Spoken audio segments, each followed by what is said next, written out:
You're listening to the Good Question Podcast with Richard Jacobs. Our goal is to make each of our guests exclaim, that's a good question. I don't know the answer. Because when that happens, it means you, the listener, may be inspired to learn more beyond the interview and to ask great questions yourself that lead to new insights. In this podcast, we cover historical and current anthropology, comparative religion, and history. Welcome, and let's get started.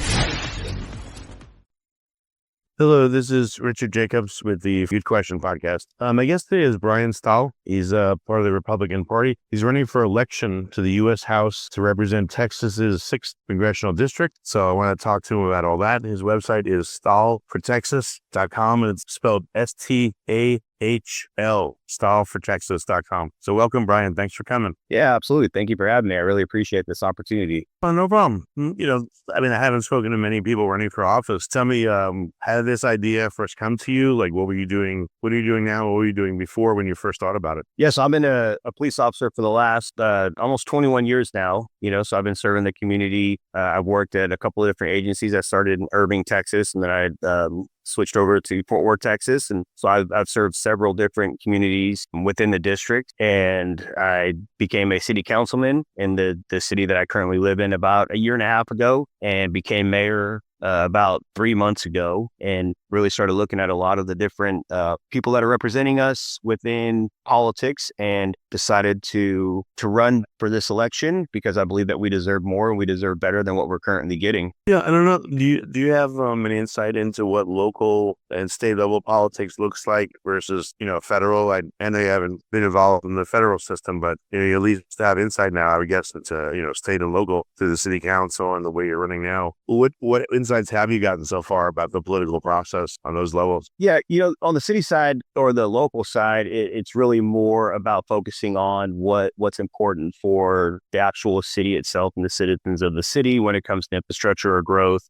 fixing current city problems or problems that some of the citizens may have. On the state level, it's much more greater than that. You're talking about affecting or fixing problems that affect a lot of the people at the, throughout the entire state, and federal is even one step higher, but I think that's part of the reason, why I'm so passionate about running, is because once you get to the federal level, you kind of some people start serving different entities or different interest groups, and they kind of forget about the people that elected them or put them into office. And that's something that I definitely don't believe in. And that's not how I plan on serving the constituents. With my background in law enforcement, the only way I know to truly serve people is by being with the people and amongst the community and being involved in the community. And that's what I've done for the past 20 years. And I think that somehow that kind of gets forgotten on some national level politicians. Is there any point in trying to even go federal? Most things that affect, I live in Austin, for instance, most things that affect me seem to be happening in and around my city. I wonder if federal is just, I know it sounds funny to say, but it just seems like a colossal waste of time. I guess the way I see the federal government, it's like we're like a bunch of Smurf, and they're the giants walking around, and every once in a while they step on a Smurf or step on a house and crush it, and there's nothing you could do. You just got to kind of get out of their way, but they don't really help anybody. They just kind of suck up resources and time. I know it was a terrible thing to say, but they just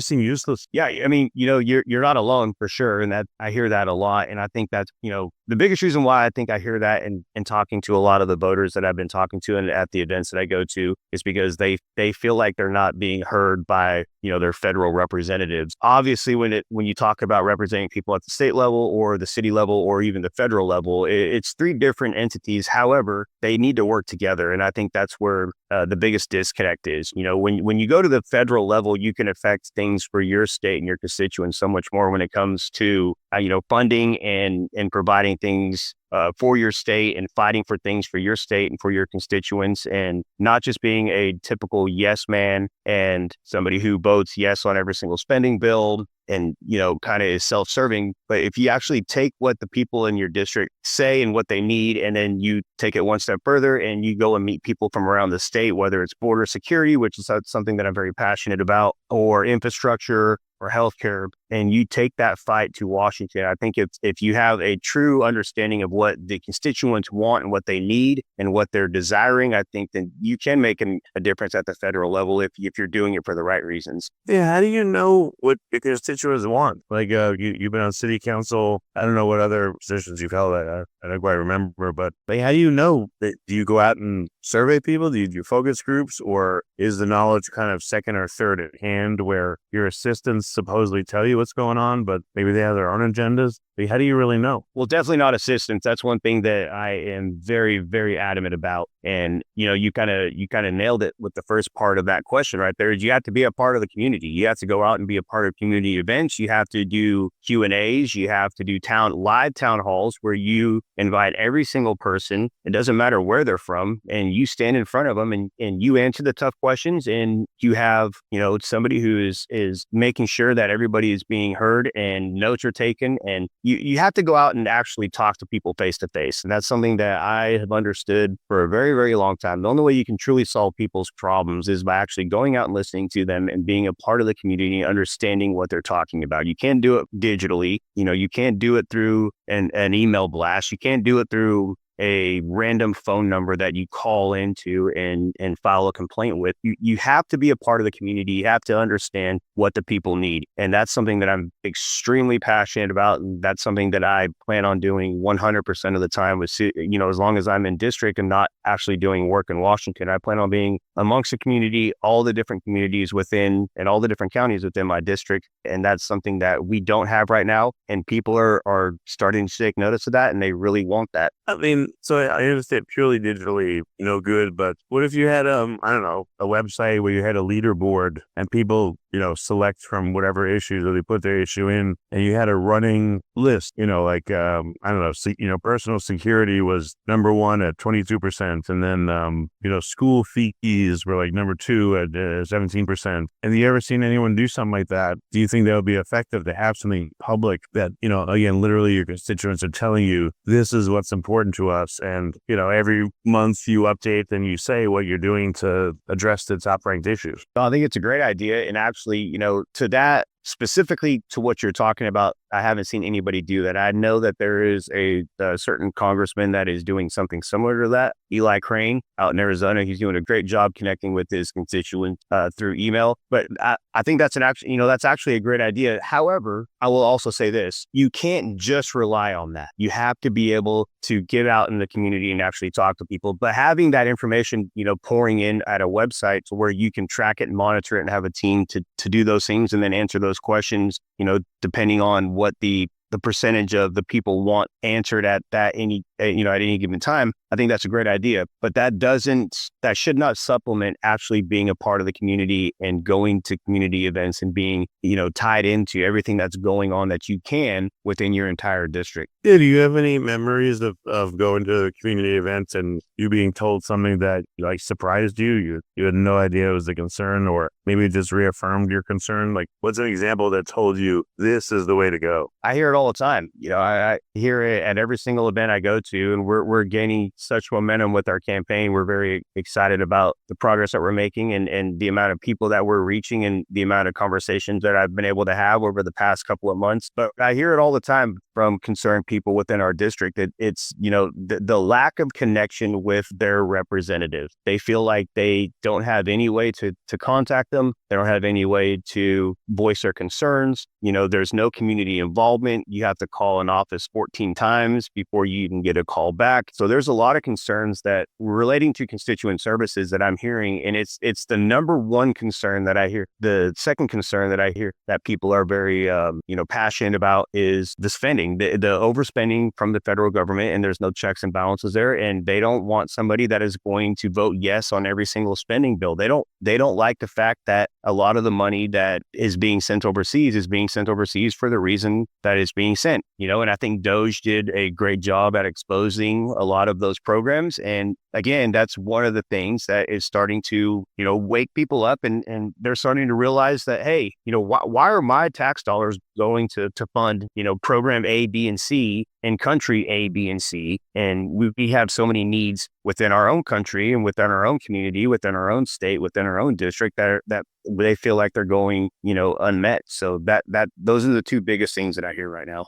Yeah. So, like when you were on city council or any position or even, law enforcement, do you get approached by lobbyists or special interests saying like, hey, we'll give you this if you vote this way, or like what really happens? So are people just bobbed by special interests that are in power, or what happens? No, I have not been approached by anybody from any special interests. I have not been, presented with any money or any quid pro quo or anything like that, whether it's as a police officer or as a member of city council or as mayor. And that's something that I am very proud of. Maybe it's because I don't hang out in the right circles. I don't know, but I've just never been approached by any of those kind of special interest groups. And, that is not my passion. That's not my desire. That's not why I want to go to Washington. I want to go to Washington to further my service and continue my service from what I've already been doing over the past 20 years within this district. I want to take it to the next level, and I want to represent all these people at a national level. And I have no interest in even,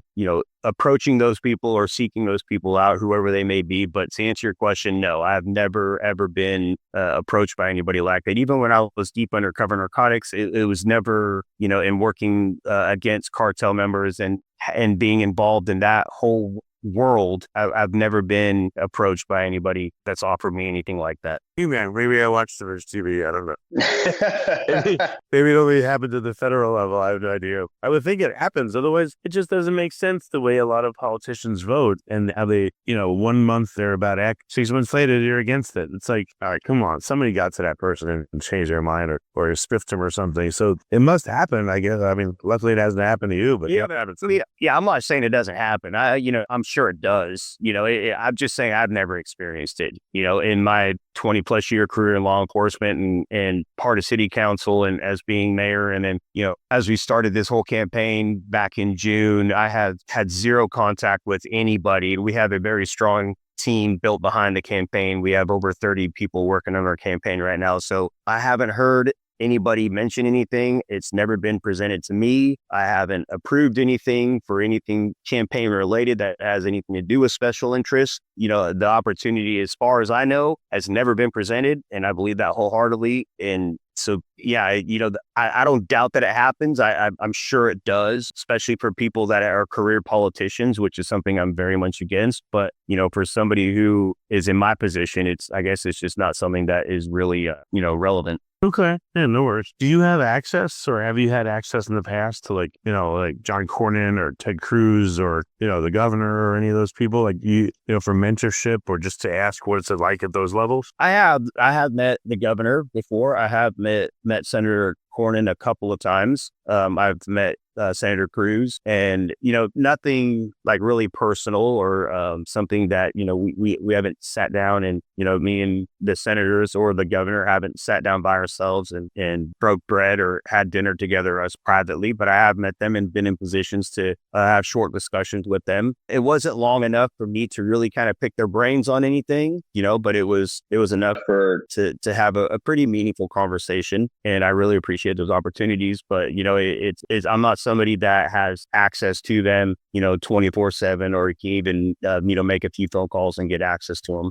I just wonder if anyone does that, and if they get mentorship from someone that's higher up the chain, or if they I don't know if that goes on. Again, I'm not part of that world. So so what was the highest position you had? Was what, mayor, or what would it be in your past? Yeah, I'm currently the mayor right now. Yes, sir. Yes, I'm the mayor of Covington, and as a police officer, I'm currently the lead firearms instructor for the Fort Worth Police Department at the weapons range. I've been in that position for 8 years now. So those are the two highest, positions. I'm also currently a task force officer for the Department of Homeland Security. So I help facilitate all the firearms training for HSI in North Texas. And so those are the three things. Those are the three big positions that I currently hold. So like the mayor position, what's that like? Like what kind of issues come across as the mayor of Covington? What do you deal with on a daily basis? Yeah, so it's a very small town. I love being the mayor of Covington. It's it's like taking a step back in time. the population is,